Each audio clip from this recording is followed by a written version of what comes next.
Okay, everybody, hello, and welcome to episode 52 of the Ginge Pedro show. I'm, of course, Ginge Gingerton. Alongside me is Pedro Ang, president of Panama. How you doing, buddy? Not really. Oh, dude, I will hate that job, but no, You didn't hear no, you not were president of voted Panama. in last week. I just, What have I you been just doing? live here. I just live here, man. No, the whole thing, like, I mean, if you want to go politics, like, there were elections in Brazil, and Jair Bolsonaro lost, and the country went crazy. I wasn't trying to We're go talking about this we because were of you. riffing. No, we were just riffing. We'll bring it back. My bad. No, but okay, buddy, thanks for joining me this week. Again, I appreciate it, as always. And we have alongside us a friend of many of the indie circles. You know him, you love him. I'll just go ahead and bring him on. Creator of the Nephilim Squadron. Boom, Hex Allen Comics. Bam. What's up, buddy? Viva Bolsonaro! Yes! There you go. He's in the know. See, James? He's in the know. All right. Well, I guess we can. I mean, if y'all want to, let's go. Hello, guys. I think thanks his for having son me is on. a YouTuber. I don't know. Yeah. thanks for thanks having for joining us, buddy. Appreciate it. As we let's just get right into the politics. Yeah, let's do it. I don't know. Yeah, whatever you guys want to do. No, it's not that kind of show. No. We're not that clever or well read to have a politics show. You can always make it up as we go along. Yeah, make it up as you go. And I mean, they don't even speak Spanish in Brazil, man. They speak Portuguese. So yeah. See, I fucked that up already. Yeah. Triple screwed here. They like to talk to geese. Yeah. Yeah. All right, we got Pops in the chat and the producer. Pops, appreciate that. Shout out to the madness. All right, Hex, thanks for joining us, pal. It was late notice, and you came in clutch, so definitely we owe you one on that. If you ever need a guest, I've lent myself. I can't volunteer Pedro because he's busy most of the week, but me, if you ever need somebody in the pocket, I owe you one, pal. Yeah, I'd love to. I've been planning to get you guys on my chat show that I try to do on Saturdays. Yes, you do have a YouTube channel as well, which I have pulled up here. Yeah. Pops, if you want to drop that link in the chat, anybody listening, if y'all want to subscribe, that would be great. Mm-hmm. And it's right here under my chin too. There it is. I didn't even see it. I'm so blind. There you go. You saw that chin dance? All right. It's the chin. Yeah, that's entertainment. It's a chin wag. Let's have a chin wag. Yeah. An actual. Hey, what's up, Rex? Rex Doom. Yep, hello. Sunshine on my shoulders, Mr. Rex Doom. Thanks for joining us, buddy. No, but all right, cool. So he's gone. That's a good song too, though. Yeah. Some Powerade, sorry. Got the old cotton mouth. Okay, gang. So, Hex, how you doing today, buddy? How's life over there in Nephilim Squadron land? Yeah, Nephilim Squadron is doing great. I'm about to start the second phase 2 of fulfillment for chapter 1. Chapter 1 is the preview version.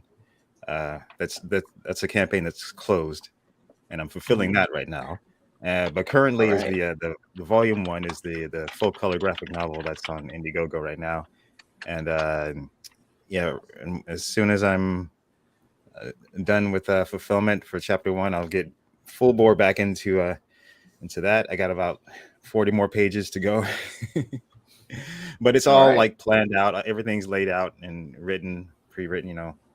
It's just a matter of grinding down to it, so I could have that one fulfilled hopefully by the end of February. And currently I'm also working on the color version. I plan to have that ready at the end of this last month, October, but I'm probably going to need at least another week to polish some pages up. Yeah, but I mean, another week is not that bad. So yeah, take your time, man. Like, give the best product prospect. Dude, you've been like ever since I got into this like online community, I've seen you working on Nephilim Squadron.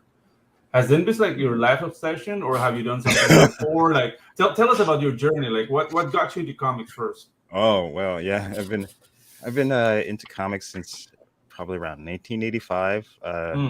Very cool. And I got in because I was into Robotech at the time, which was on TV, and then like a kid at school in junior high told me that there was a Robotech comic book, and I was like, "Oh, where? Oh, how'd you get that?" Nice, very nice. So I had my mom like take me. I dragged her to this comic store, the local comic store in Culver City. Or I kind of like followed this store like my whole life, and now it's gone though. But I'm living in Culver City now because I think I've been just like stalking this comic store. But yeah, and then when I got to the store, my eyes were open, the veil was lifted, and I was introduced to the world of direct market comics. Because before I'd been exposed to the spinner racks and the grocery store and the drugstores, and but when you're flooded with all that, I'm like so okay, I have a question now that you said Robotech. So you're a Macross fan. Do you hate Gundam?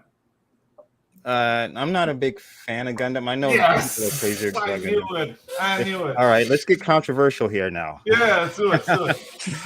I think the mech design on Gundam, it's kind of goofy. It looks like a clown. Whereas in Macross, it's more utilitarian and just fucking cool. Like the VF 101s, the Valkyries, and and all that stuff, all their mechs.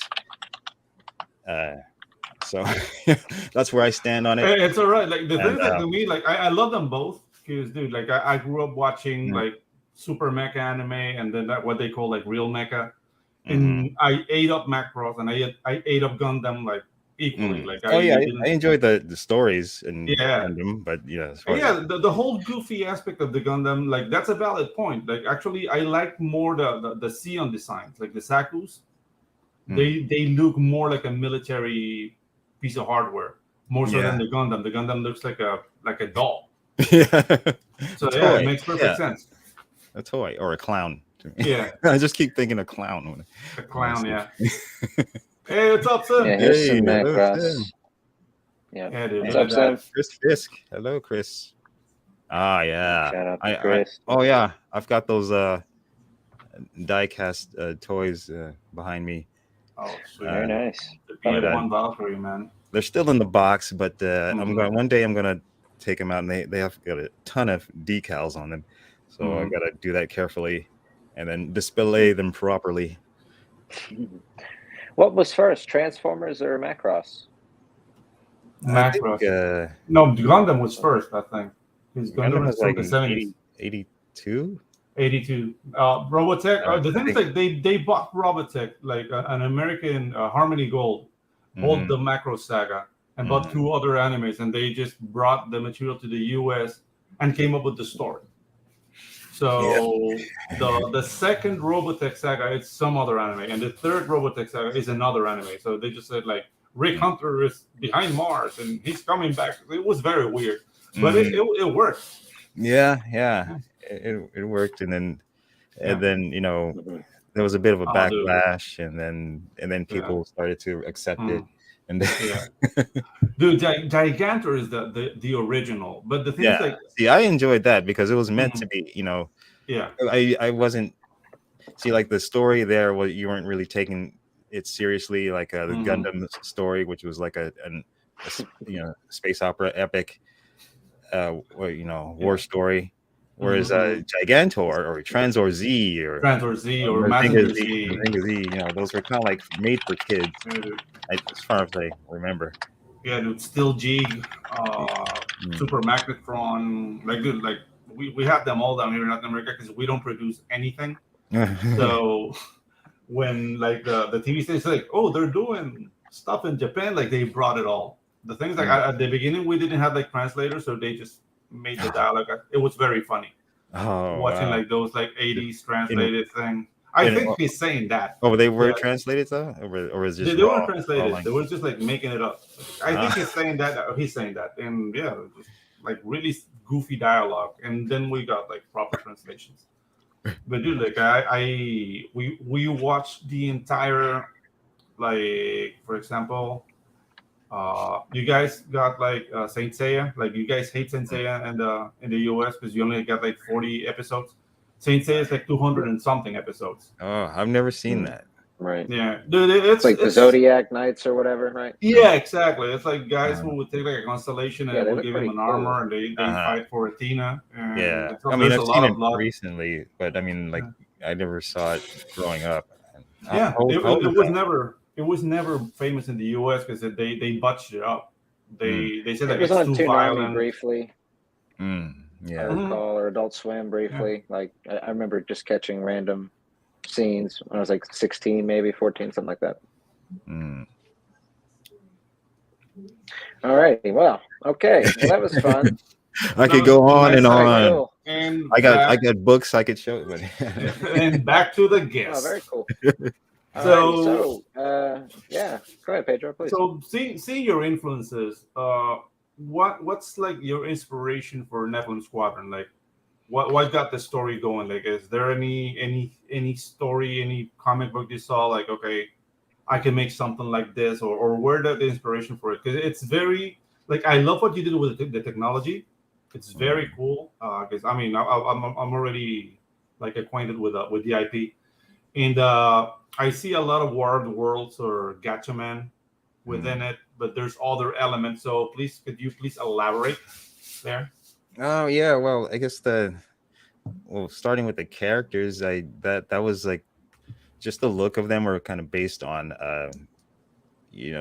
like Rick Hunter and Roy Falker, Ben and I guess Mecha is kind of a mashup of Max and Miria. From Robotech. And so it started from just like me just drawing characters that kind of look like those characters, and I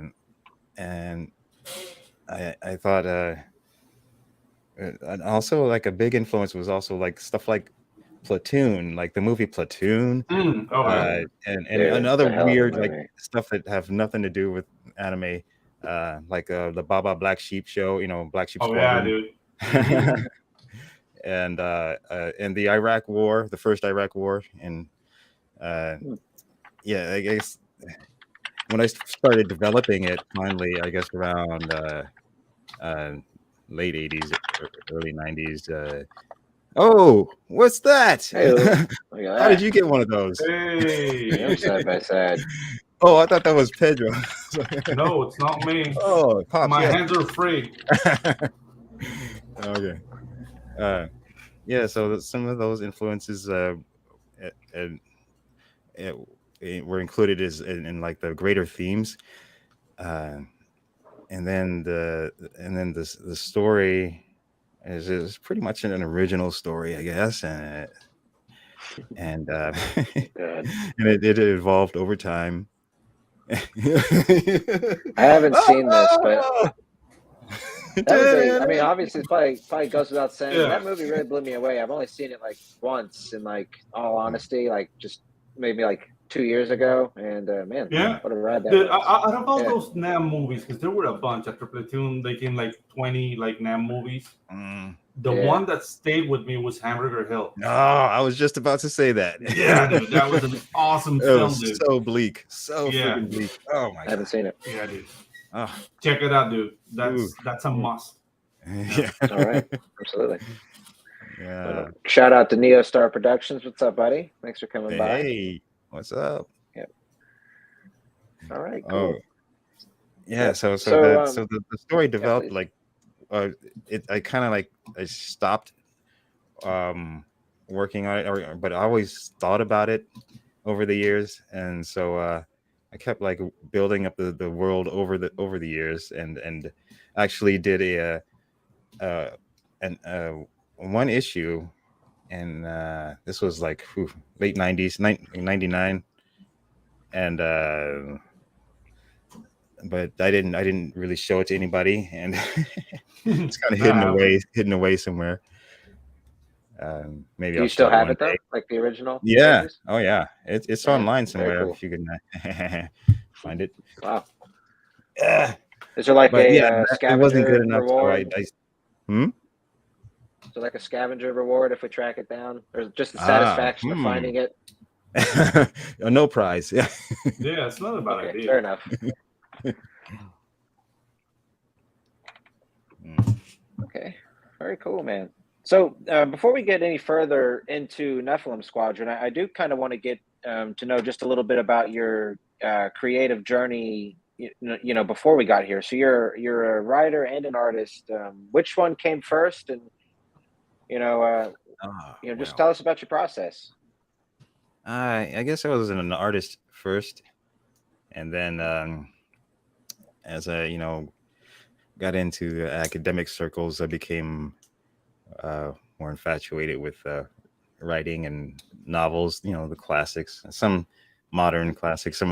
My writing's more informed by literature than say D&D dungeon mastering or whatever.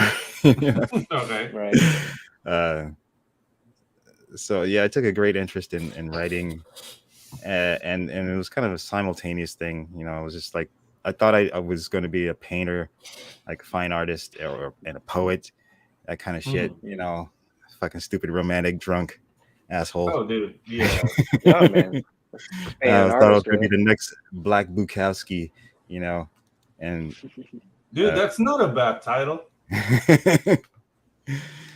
Black Bukowski, yeah. But when I by the time I got to college, I was fine arts major, and then I always still wanted to do the comic, and so I switched to graphic design as a major, and like English as a minor, because I was just always had set in mind that I'm going to do this comic, and I'm preparing for it this way. And then I got out of college and then got into doing illustration for an educational book company, and then an animation company, a smaller animation company, where I did 3D animated shows on the web. So that shut down, and then I got into video games. I was in the video game industry for like 12 years. Wow. What was that like? This whole time I'm like still like thinking about the book and like doing bits of world building along the way. And then that's when around 2018 I stumbled upon the world of crowdfunding. Dude, you and I have a similar life. Mine was in Spanish, but it sounds like all the beats are there. Like advertising, video games. Too. Yeah. So. I'm like, wow, we're just like parallel worlds. Yeah, dude. What the hell? Like, I'm kind of spooked now. Yeah. And kind of look like and shit. Yeah. Put your glasses on, Pedro. Yeah, exactly. Mirror universe. Yeah. Yeah, don't come back, dude. Okay. That's all right. Chris Fisk says, I made a Quake 3 arena map called Hamburger Helper Hill back in the 90s. Nice. When you got gibbed, a sound file played. Makes a great meal. Nice. I like it. 6 degrees of Hamburger Hill. Yeah. Thanks for twisting the knife, Rex Doom. Thank you. I appreciate that. Great. Yeah. Get you one of those little hats he wears, Pedro. It's like a little golfer hat or whatever. I don't know what you call them officially. You probably have one. Do you? Oh, here it comes. Oh, yeah. There we go. That's the hat.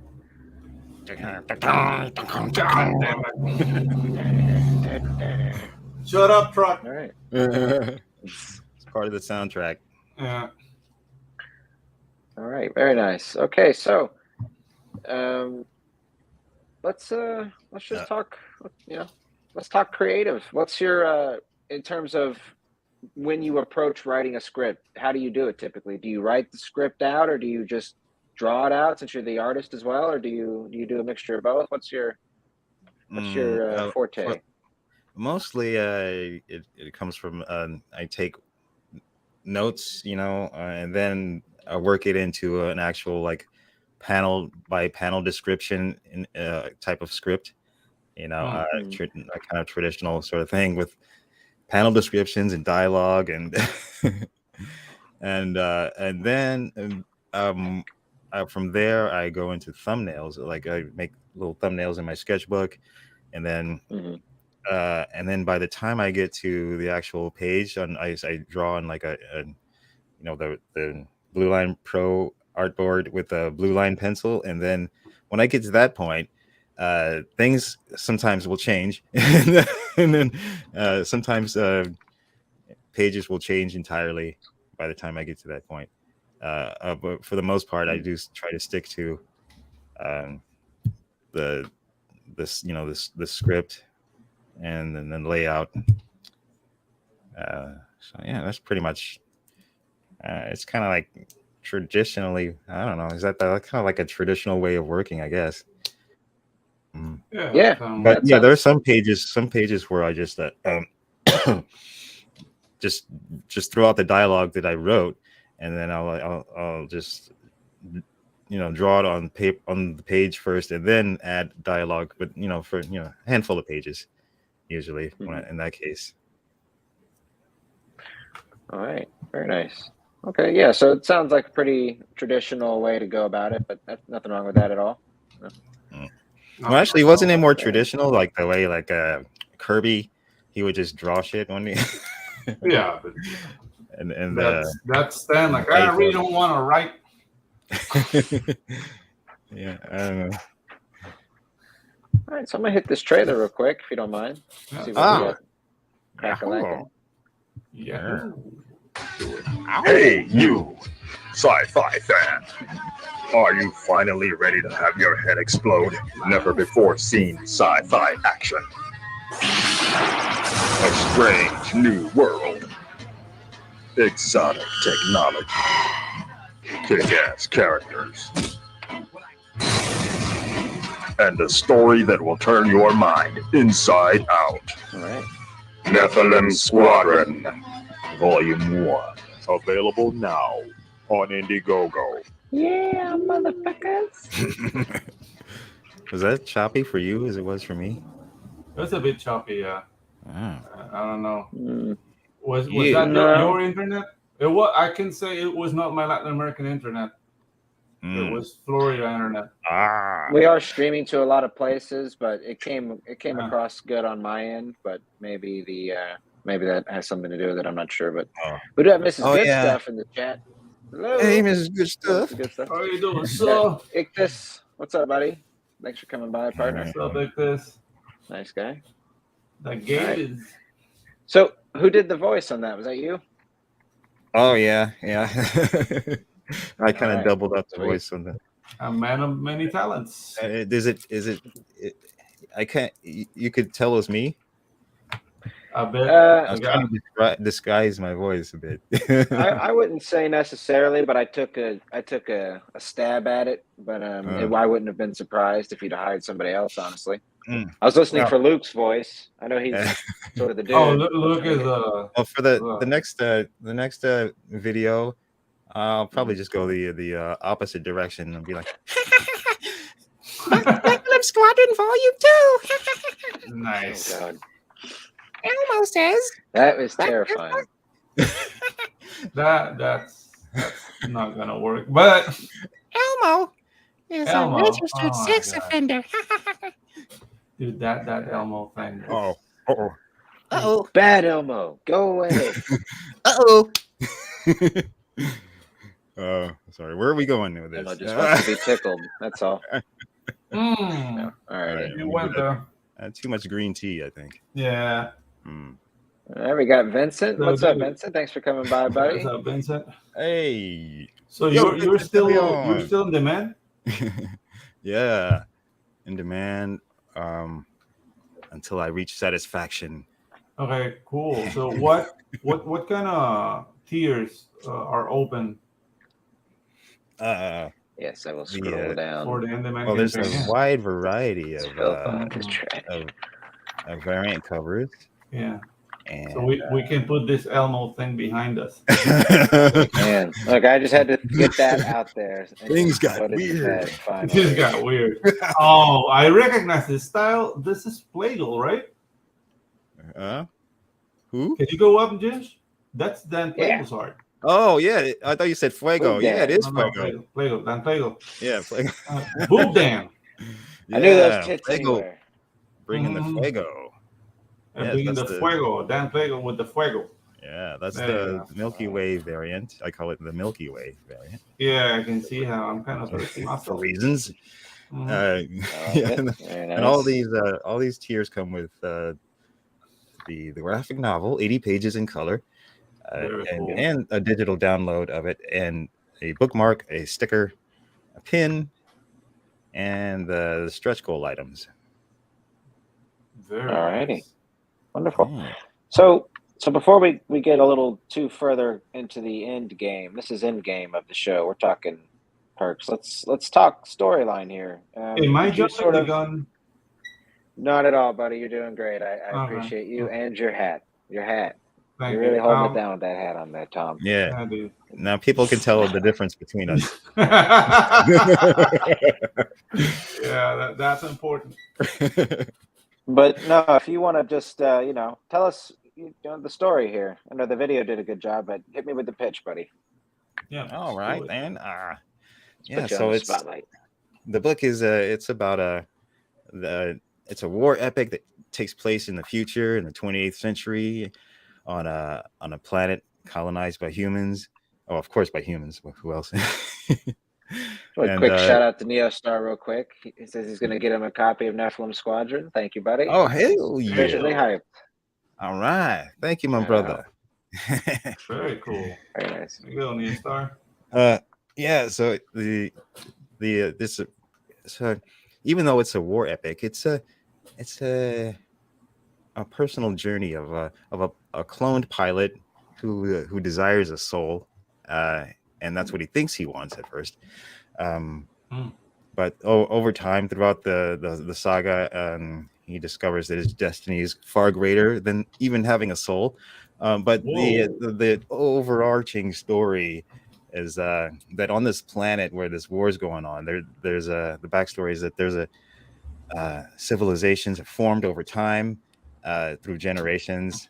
And so they're no longer really a colony. There's several civilizations on this planet, and but one in particular, like the largest one, has been fighting a war with a quickly evolving native species of the planet, and following the war's escalation, there's a third party that enters the scene, are the Sol Interstellar Forces, and they're a Star Trek Federation like organization.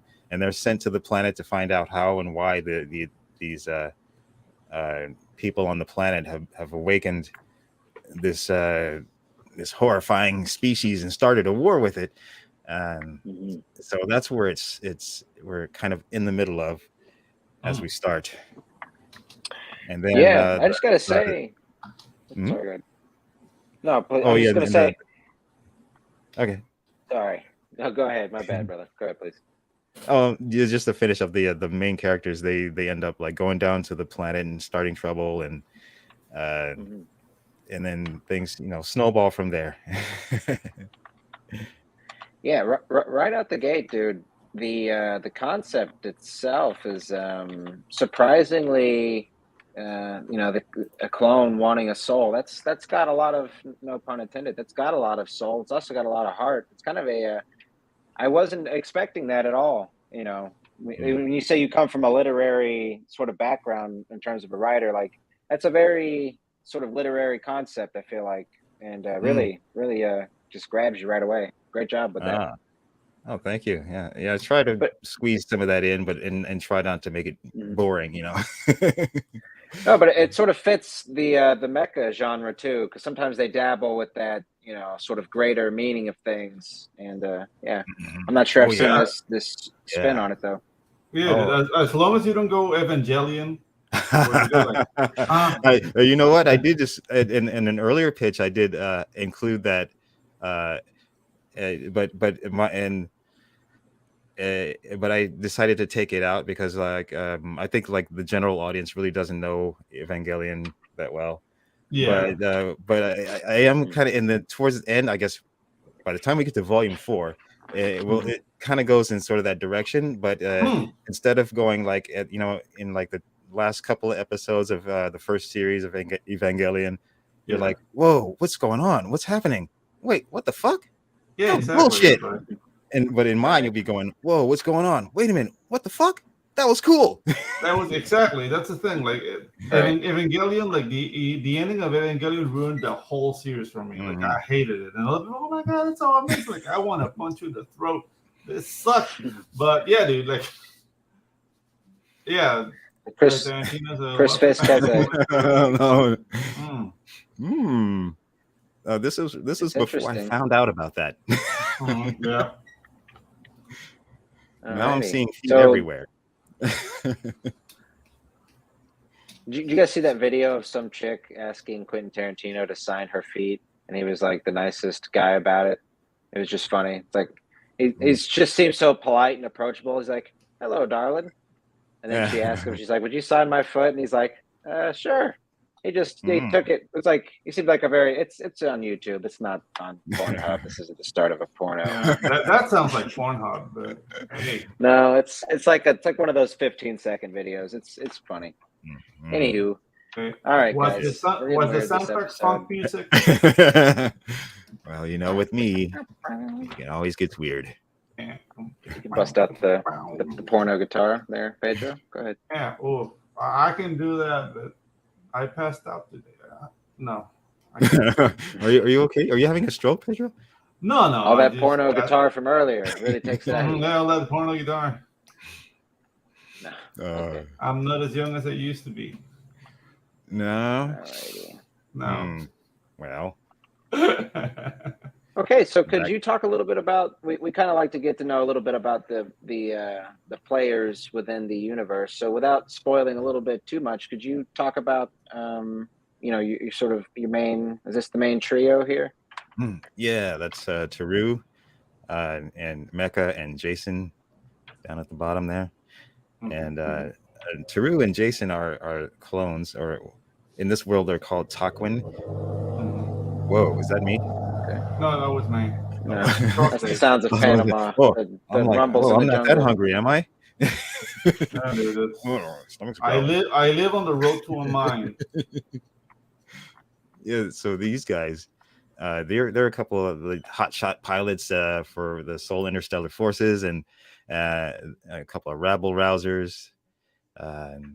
They like to get into trouble, and as you'll see in volume 1, there's in the chapter 1. Where is it? Oh no! Wait, let me grab it.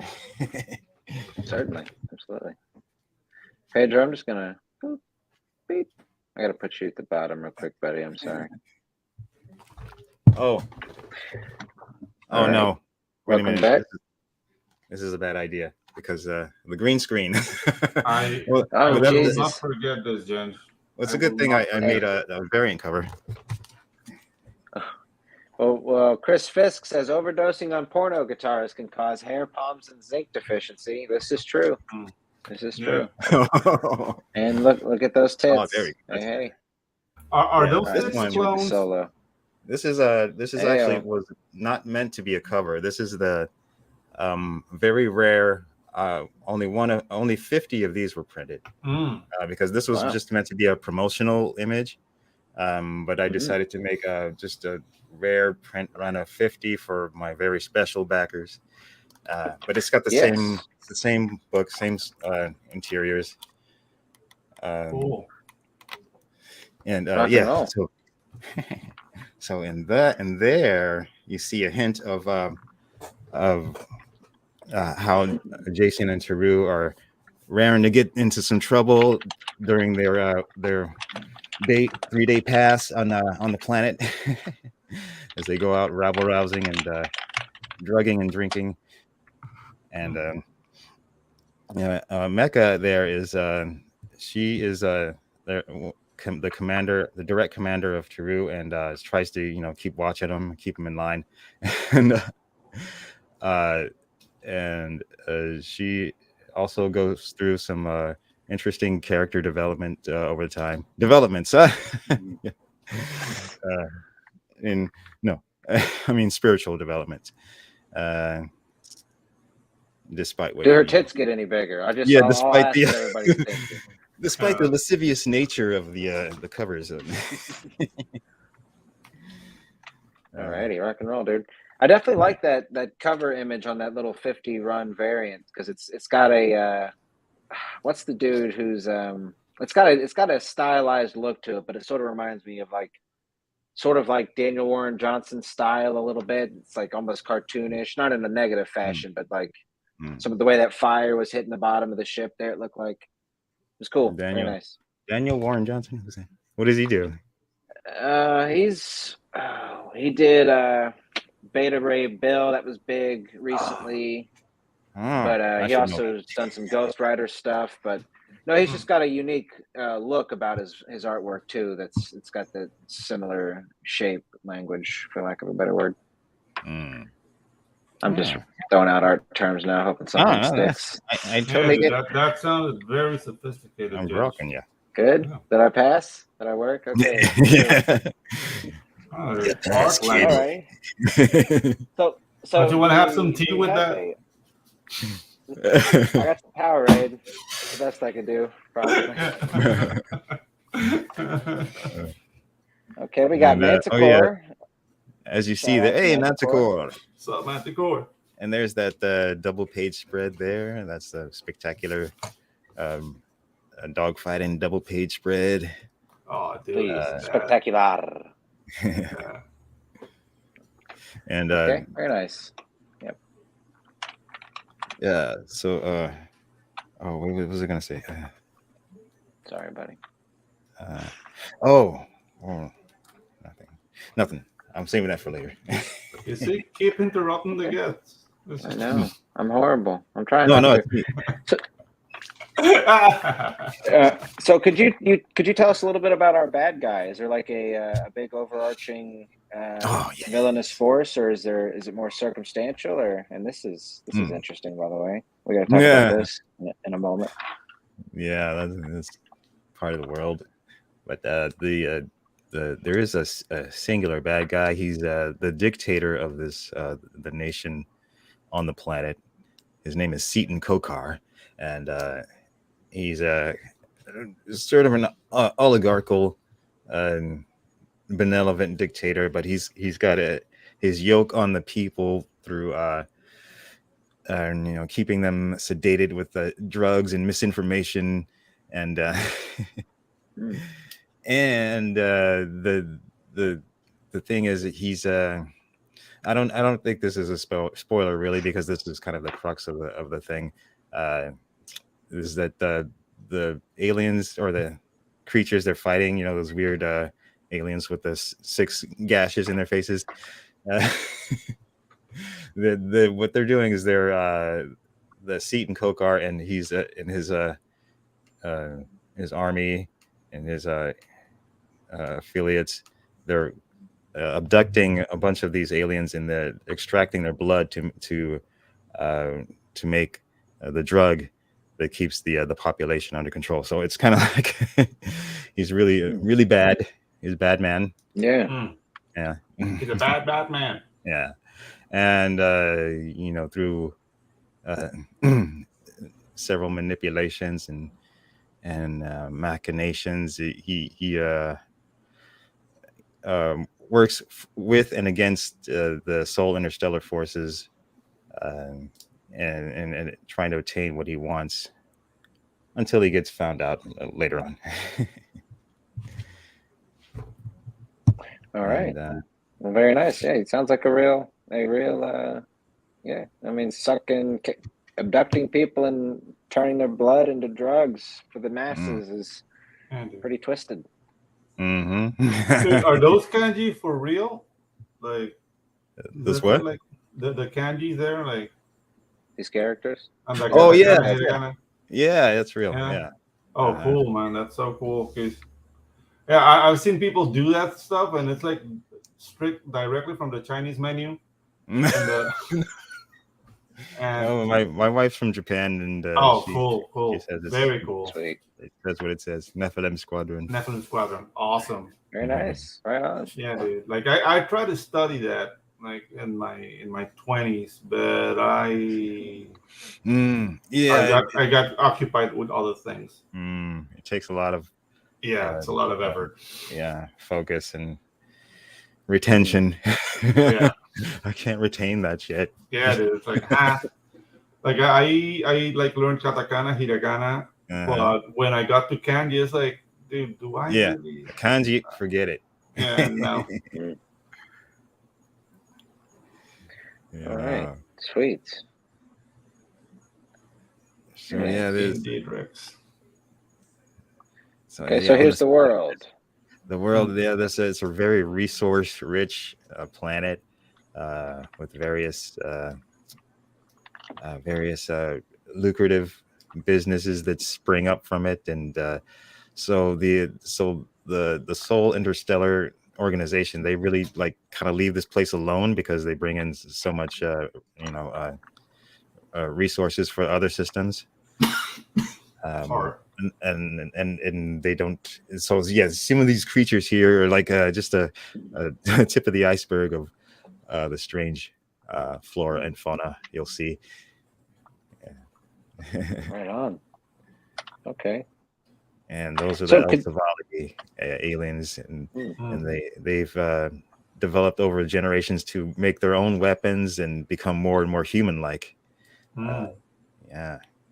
And always evolving. So I got a question for you then.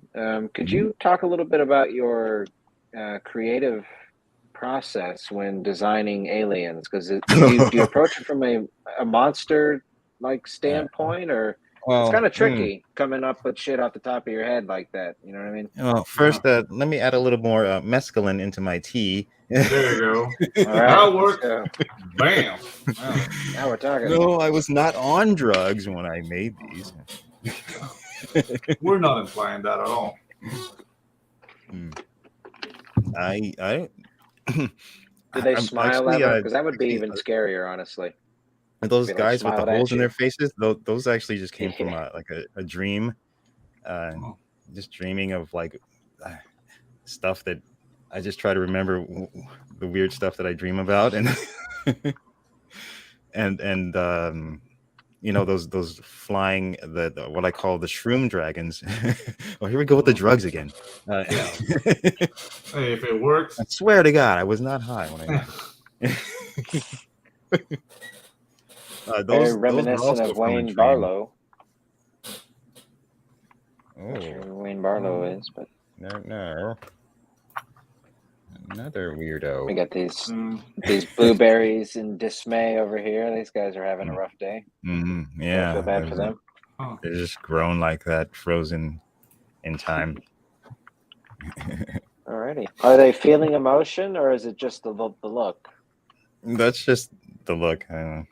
They're not sentient. That's like a pain rectus. I know. Expression. I like it a lot, but you see, we started this. How are we gonna get out of the whole drug theme now? We're in this room now, guys. Is this show for kids? Yeah. Not anymore. Show started off kind of weird, I think. Yeah. Oh, hey, Pump Spack is here. Hey, what's up, baby? Oh man. Yo. I gotta back that book. Yeah, back his book, the Unemployed Monsters. No. I gotta, Baby, you can see Hex all right. You see the top of my head. I know we look alike. Yeah, you do the bottom half, I'll do the Together, the two of you create one person. Yeah. Yes. All right. There was one person all along. Yeah. I was saying I have absorbed John Harvey. John Harvey. Now, Nice. and Mr. I'm Harvey. I'm absorbing all the blacks in Comicsgate. And Yeah, dude, that's because there can only be one. There can only be one. Oh, And- could you imagine? We do like a dead match. And me and Wow. RW art installations, Rob Wilson. Yeah, dude. We're gonna have to have a token off. A token of it, yeah. It would be A battle of the John minorities. Harvey, you, me. Well, wait, does Rich Ayala count? No, Rich Ayala. It's a dark Latino guy. Okay. Yeah. It's just I like always very- thought Donald DeLay was a light-skinned black guy. Yeah, Yeah, that too. apparently he's Oh, white. and ink spots. No, ink spots. It's half Mexican, Ah, okay. but that doesn't count. Hmm. So yeah. She-Hex. Oh my god. That's right. Do gingers get into the minority battle? What's the official word here? I don't know. You're getting replaced by our people, so that's different. Mm. All right. Yeah. I guess I'm out then. Instead of a panel of bald white guys. Mhm, Okay, Oh, dude, fair like enough. Gothings, like you know, like the whole like fusion thing. Pedrix. Yeah, Got to get you guys the earrings, the matching earrings. They were yeah, dude, yeah. confused. Our Legion. Token off. The token off, yeah. Dude, that Or can be taking contestants apparently. a nice match. But right now, I'm only counting 3 Hmm. in Comics. There was one who comes in and out. I mean, Reaper doesn't count. He's not really part of the community, really. Mhm. And he made Who? $3 million for some reason that puts him somewhere else. Who's the other guy? There was, Ayasi, I don't know. Oasi. Oh, no, Oasi's Puerto Rican. That's Oh, he's okay. Yeah, See these dark-skinned Puerto Rican guys. yeah, dude, it's just. I'm not black. I'm Dominican. I'm Dominican. It's like, tú sabes lo que pasa. Mira, que hacer, que mira, que vamos, que chico, que. Dude, no. Well, Dominican is not a race. It's not a race. No, the thing is like the history. Okay, we're gonna do a little history here. Dominicans don't think they're black because they have Haiti right next to them, and Mhm. the Haitians are really not mixed at all. They're really, really black. So Yes. they say that Haitians are black. All We're right. more like mixed with Spanish. Like, dude, you look negro to me. I'm sorry. Mm. And I yeah, know. the Dominicans have that thing about that. Yeah, I know. It's got to be just Yeah. it's a cultural thing. It's just like we don't want to be Yeah. like them. Yeah, we don't want to be Haitian. Mm. And that's the Nobody thing. wants to be Haitian. No, but dude, the history of Haiti is weird because those guys were loaded Mm. in the 19th century. Like Mm. they sponsored every revolution in South America. They were using Haitian Wow. muskets because, dude, they had the sugar empire. Hmm. Like France paid, like destroyed Europe because of Haitian sugar. So when they got the independence from France, it's like, hey, we're gonna be rich now. But dude, they were rich because of slavery. So that's like kind of throw a wrench on top of everything. Because dude, like a slave in Haiti would survive for 3 years. Like the work was so bad, and they couldn't sustain the whole like economic system, and that's why they went out. Nice. Oh man. I'm the chocolate warrior. Nice. Chris says I'm the white chocolate warrior. Twice The the white flavor chocolate without the warrior. color. Oof. Mm. Hey, people like white chocolate. It's all right. Hey, white chocolate's still chocolate, man. Not Wear it with really. pride. Yeah. It's got something, isn't it? Like it's something else. It's not actually chocolate. It's not really chocolate. I'm just trying to keep his hopes up. Yeah. I'm trying to be nice here. Well, anyway, the stretch goals. Yeah, dude, we're gonna get struck. Oh no. Oh nyai. I'm trying to All get right. to Yeah, no. 5,000. I'm sure we can do it. We can do it. We can get the crack Mhm. this 5,000 and open up this Yeah, pretty Dude. pretty print for. close. The print was done by Michael T of High Desert Comics. Oh, nice. Yeah. We love I colored it though, and Mhm. yeah, his YouTube channel's there. He's working on a book, but he's a staunch supporter Yeah. and a stalwart of the Comicsgate community. So It's chocolate. We are chocolatists. Yeah, we are very particular about our cacao. I like 70% myself. 70%. Yeah, 70%. My girlfriend is black. I don't know if that gets me any points here. I don't know if I'm just pulling out straws now. It does. It does. Oh, now you pulled out. You pulled out that's your pass. Yeah. You're in with us. I'll take it. I got a black girlfriend. I can say the N-word now. Yeah, dude. Kidding. No, we have fun. Anyways. Sorry, guys. I didn't mean to. Hey, dude, this is awesome. This is awesome. Hey, Rex has a really good point, and that actually gives them more points than Ginge. Oh. There you go. Is it a black lab, Rex? All right. It's Cyndi Lauper, rock and wrestling sci-fi adventure.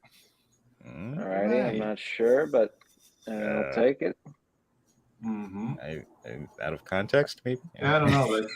I was never a fan of Cyndi Lauper. Okay, so we got. I liked Time After Time. Time After Time was nice. But it's like an ugly chick. That sounds like a breakup song or something. Yeah, exactly. It's like an ugly chick song. It's like no. It is sort of though. You just sort of you can't help but look back longingly when you hear it. You're like, yes. Nice. So so we are sort of heading up on we try to keep it an hour because Pops has got another show. And we also just try to be respectful. But sorry. But no, not at all. No. Yeah, we'll hit the stretch goals, and then also I know you got a YouTube channel. I don't know if you want to promote that at all. I got that pulled up in the back here for all those listening. If you would please subscribe, of course. Yeah. Subscribe. Doing some fun stuff there. All right. So we got these. We got these patches over here on the stretch goals, but let's hit the actual perks real quick. Yeah, I'm gonna have to have some samples made of those patches so I can really entice people. Yeah, have it in my hand. Love those designs. Yeah. So yes, the featured tier there is the Milky Way variant. That tier and every other one comes with all those little things that's just thrown in. The sticker, bookmark, pin, and the digital version. And there's the digital version down there below that. But why get that when you can get it with the physical copy? Yeah, exactly. Anyway. Absolutely. There you go. And there's some black and white sketch cards of the characters. Drawn by you, I assume? Yeah. Unfortunately. No, they look good, man. Not drawn by Jim Lee. If only I could get like a Jim Lee or an Art to Bear. No, RT Bear, maybe. Jim Lee, you have to have your wife. Yes. Bring your knee pads for that one. Going to work for a minute. Okay, so we got the Macross variant. That was the sweet cool Japanese cover. Yes, based on an homage to the. Do you hear something in the background? We do. I do. Yeah, I do too. Pedro got his. Can I say bitches on this show? Pedro, you got your bitches out? Mis marranitas, they're somewhere else. Not here. No. Okay. Abuelita get loose again. And there's the standard cover there. Awesome. I call it the down to earth tier. And, okay. All the same very stuff. Nice. And very nice. So you're aiming to fulfill in February next year? Okay. Yeah. Very cool. Got the Virgin cover. I'm a fan of Virgin covers. Just throwing that out there. I do think they look sweet. Yeah. You're old I don't fashioned think like enough that. You're all people about think to do virgins. them. Oh hell! I'm just gonna let that one go because this show's a mess. Really, it's just that was bait, and I'm just gonna let it go. Uh-oh. Don't say bait. Nope. Okay. That was also bait, and we should let that one go too. No, you did do virgins for all the covers. Very nice. And then we got a sketch card edition. Okay, very cool. And the retail pack. Hey-o. Oh, very cool. Pretty good deal there for a 75 bucks. How many copies you get for 75 bucks? 5. 5 copies? Nice. Yeah. I think I'm underselling it. A bit. I've seen people with like floppies of. Yeah, dude, but that's the thing. You got to come in with the honey. Yeah. And then you get people hooked in, and down came the pants. You know? There you go. Yeah, it's gotta be. We can't stop him. No, it's horrible. Oh my god. And this is the 2 cover tier with Just a grab sketch the card. balls. Also with a sketch. Just virgin cover means a nerd hasn't drooled on it yet. Hey, very true. Or any other fluids. Pages don't stick together.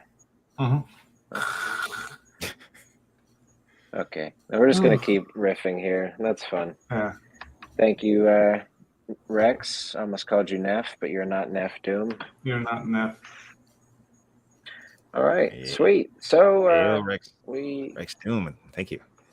Yeah, dude. Yeah, Rex Doom. Dude, the book looks awesome, man. Like, thank you for coming, man. Like, the IP looks amazing. The story is like the scope alone. You should get this book. And dude, like, they're pretty reasonable stretch goals here. So yeah, dude.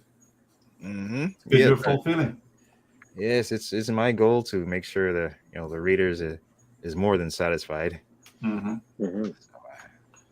We're all about that satisfaction. Yes. All right, and here we got a little note to your YouTube channel as well, Hex Island Comics, the Toxic Cringe stream. I like it. That hasn't been on in a while, but I'm doing other stuff. There's too many moving parts going around right now to bring that back. That's just my chill stream. Oh yeah, it is actually. Yeah, chill. man. But I am doing Nothing like wrong the with that. one-on-one chats, the stop and shoot. I call them the stop and shoot stream, where I have creators on to talk about their projects. And I can't help but think of a guy in a trench coat just pulling his dick out, like stop and shoot. He's Stop and shoot. Yeah. Nobody does that anymore. Okay. Whatever happened to the? Yeah, that's just manners, Trench coat. The trench coat market took a hit at some point. Men don't wear trench coats anymore. Yeah, you're either a mobster or a pedophile or a flasher at the least, right? A butcher, maybe. Yeah, I don't know, you're hanging your cleavers. Yeah, dude. He don't even get ice cream trucks anymore. It's just, where are the manners? I know. I was worried about giving out a Halloween candy last night, but apparently, people don't care. They'll take they'll take whatever you throw into their bucket. Oh.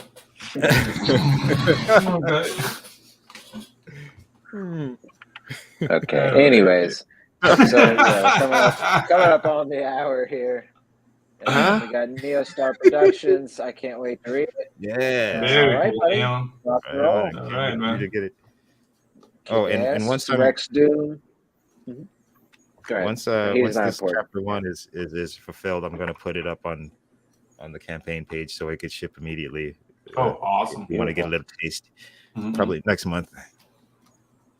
All right, fantastic. Yep, we are coming to the end of the year, aren't we? It's yeah, no, we are at time. Did you have a good year? All in all, Hex? Pops is kicking us out. Okay. Thanks for having me on, and you can catch me on here at this YouTube channel. And please subscribe. I'm on Twitter at Hex_Allen. Yeah. and that's pretty much the main places to find me. And very cool, man. So, we've got all that in the YouTube description as well, so you guys just can click there and follow that. Pedro, were you going to say something, buddy? Oh yeah, dude! Like another good friend of the channel, Luke Stone, has just launched his campaign directly on his page. Yes. So, dude, you should go check it out. The Hybrids is out. So on fundmycomic.com, I believe. Fundmycomic.com, yeah. And I did this trailer for him, so check it out. Whoa. The following rumors of an ancient weapon will damage. Okay.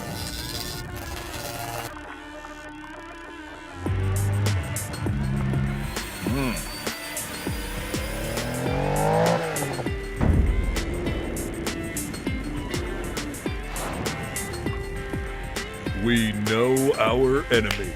We've seen behind the curtain. And they have a weakness. An Achilles heel. They are arrogant and completely underestimate what they are up against. They forget who the game master is. They forget how wise this old demon can be. So, let's see who among them survives this killing field. Rock and roll. Nice job, Pedro. Wow, that was excellent. Back again with the porno guitar. Hey, that's Luke Stone's song, all right? He came up with that song. Sure. I take no part in it. Okay. But no, man, go check it out. The book looks awesome. Like, dude, since I did the trailer, I had a little preview of the book. Dude, the art is on point and the story is full of surprises. So go check it out. He's doing this is a new experiment, dude. Like maybe like detaching a bit from Indiegogo. Let's see what happens. So, dude, get nothing wrong with that at all. He's part of the community, man. Yeah. And that was like, I don't know, was it me or was that the most elaborate video you've done so far? I have things in the oven. I'm doing stuff. Hopefully not a Dutch one. Okay. No. Yeah, everybody loves a Dutch oven. Yeah, exactly. Better than a Portuguese breakfast. I don't even want to know. I think I missed the boat on the Portuguese breakfast, but next when we get lunch, how about breakfast? What about a Sneaky Castro? Do you know this Sneaky Castro? I'm pretty sure maybe after the show. But we want to thank the chat, Davey. He's coming on in a couple weeks here, so look forward to that. Rex Doom, yep. Thank you, buddy, for coming by. Neo Star, you're the man. I know Chris Fisk was in the chat. Everybody else that came by, Ichthus. Thank you, fellas. Everybody else I'm missing, Manticore. Yep. Hex. Excuse me, Hex. Thank you, sir, for coming by. Anytime you want to come back on, man, you please. Yeah, dude. You're more than It welcome. was awesome. I had a blast. Yeah. It was awesome. Weird. A little bit obscene, just the way we like it. This. I am more than this, people. Yeah. We're adults here. You know? I've been watching too much. Okay, gang. So we're gonna go ahead and end the show here. Pops, if you're here, you can hop in and sort of do your thing. Yeah. Which I'm looking for the pictures, but if not, I'm just gonna go ahead and give you a moment. And I'm gonna end the show. I'll give you another moment. I'll give you another one.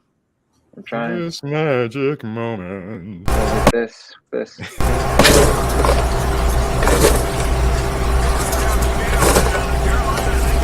Popcorn. Okay. All right then. Yeah. All right, everybody. So we will catch y'all next week on the Ginge Pedro show. Peace. Take care.